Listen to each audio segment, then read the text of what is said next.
Dövlət Su Ehtiyatları Agentliyinin tabeliyində olan Abşeron su meliorasiya sistemlərinin istismar idarəsi 2025-ci ildə olduğu kimi 2026-cı ildə də meliorativ tədbirlərini uğurla davam etdirir. Hazırda Abşeron magistral kanalının yaşayış məntəqələri ərazisindən keçən hissələrində məişət tullantıları ilə çirkləndirilən hissələr mütəmadi olaraq təmizlənir. Bundan yanaşı Abşeron magistral kanalında təmirə ehtiyac olan hissələrdə daim təmir işləri aparılır ki, son günlər kanalın beton hissəsində baş verən sürüşmənin də qarşısı alınır. Abşeron su meliorasiya sistemlərinin istismarı idarəsinin balansında olan Abşeron magistral kanalının Piket 10+20 hissəsinin sağ sahil hissəsində torpaq baskısı nəticəsində kanalın beton üzlüyünün müəyyən qismində sürüşmə baş vermişdir.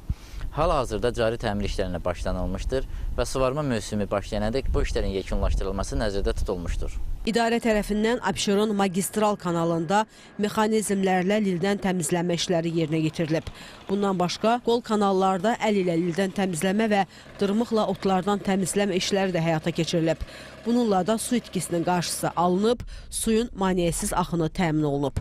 Suvarma və içməli su istiqamətlərində bir neçə nasos stansiyalarda cari təmir işləri aparılaraq saz vəziyyətə gətirilib. Xırdalan şəhəri Həsən bəy Zərdabi küçəsi və Hacı Zeynalabdin Tağıyev küçəsindən keçən istismar müddətini bitirmiş, diametri 1000 mm olan dəmir beton borunun 950 pagon metri olan hissəsinin karegi tipli boru ilə əvəz olunaraq istismara verilmişdir. Əkinçilik Elmi Tədqiqat İnstitutunun suvarma su ilə təmin edən aşağı Pirşağı qol kanalından qidalanan uzunluğu 1300 pagon metri olan diametri 315 mm polietilen boru əsaslı təmir olunaraq istismara verilmişdir. Qızılnuhur Gölü adlanan ərazinin suvarma su ilə təmin edən Abşeron magistral kanalından qidalanan uzunluğu 1300 pagon metri olan müxtəlif diametrli boru xəttləri əsaslı təmir olaraq istismara verilmişdir. Qeyd edək ki, idarə tərəfindən yeni boru xətti və kanalizasiya boru xətti dəyişdirilib.